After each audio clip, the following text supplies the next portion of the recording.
खुलुमबाय बे समाव नोंथांमोननि सेराव लानानै फैदों मोनसे खौरां।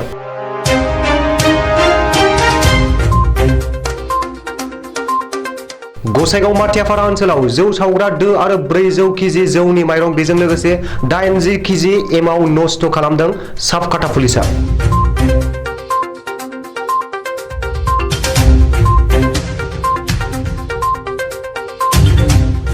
हादोरसायाव जेसेनो फेग्रा मुवा होबथानो थाखाय सोरखारा गोख्रों जादों एसेनो फेग्रा मुवानि फालांगिया बारानिफ्राय बारा जाबोदों आरो सानफ्रोमबो फेग्रा मुवा गांजा ड्राग्स बायदि बायदि आयेन बेरेखा फेग्रा मुवा पुलिसनि हमनायखौ नुबाय थादों।